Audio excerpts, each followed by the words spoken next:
नहीं, देखिए, सरकार के पास पूर्ण बहुमत है, सरकार को कोई दिक्कत नहीं है।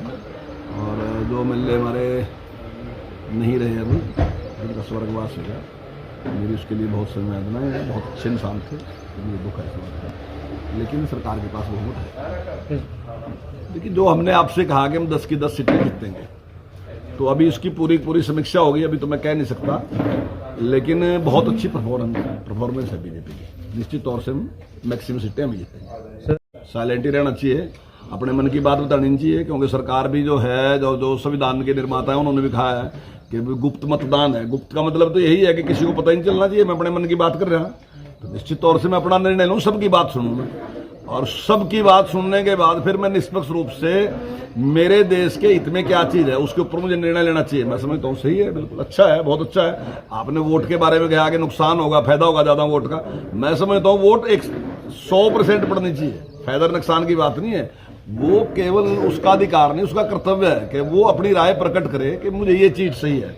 तो सभी लोगों को मतदान करना ही चाहिए। तो विधानसभा क्षेत्र है, इसमें काफी जागरूक हैं लोग, हर बार ही वोट काफी ज्यादा पोल होता है। तो अब की बार भी हमारा काफी अच्छा वोट पोल हुआ है।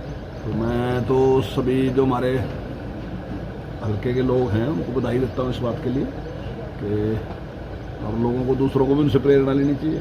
अच्छा है, मत का तो प्रयोग सभी को करना ही चाहिए सर। और सरकारें जो बनती है उसमें बहुत बड़ा योगदान जो होता है निश्चित तौर से किसान को होता है। हालांकि वोट तो सब लोग बोल करते हैं, लेकिन क्योंकि देश में जो किसान है वो बड़ा वर्ग है, तो बिना किसान की सरकार बनेगी क्या?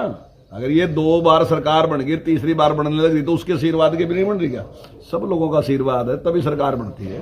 चाहे मजदूर है इसमें, चाहे गरीब है, चाहे बिजनेसमैन है, चाहे नौकरी पेशा है, चाहे किसान है। किसान बड़ा वर्ग है देश में, इसमें तो कोई दो राय है ही नहीं। क्योंकि मैं दर्शकों को यही कहना चाहता हूं कि वो सभी जो लोग हैं ना जी, उनको, हर व्यक्ति को कम से कम 1 पेड़ लगाना और उसको बड़ा करना। तो खाली लगाने का नहीं मैं कह रहा कि लगाने का मतलब फिर सूख गया, फिर उसके बाद तो लगाने का कोई अर्थ नहीं रहा। वैसे तो ये कहते हैं कि हर आदमी को कम से कम 5 पेड़ लगाने चाहिए, पर मैं ये कह रहा, अगर 5 नहीं लगाते, आप 1 लगाओ और उसको बड़ा तो करो।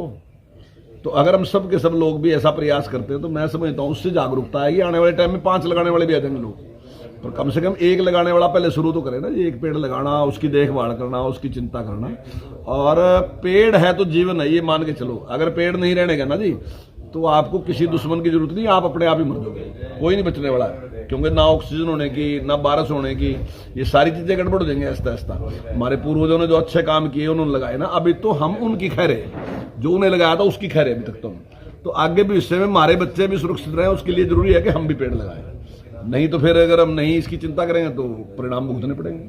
हम अपने बच्चों के लिए ये तो कर रहे हैं कोठी बना के दे देंगे, हम ये कर रहे हैं, हम बच्चे को कार दे देंगे, हम उसको इंग्लिश स्कूल में पढ़ाएंगे, हम सारी चिंता कर रहे हैं, लेकिन वो बचेगा, जीवित भी रहेगा, तो उसके लिए तो पर्यावरण की जरूरत है ना जी। अगर उस पर्यावरण की हम नहीं चिंता करेंगे तो कैसे चलेगा? चल नहीं सकता। तो हर आदमी को इसकी चिंता करनी चाहिए।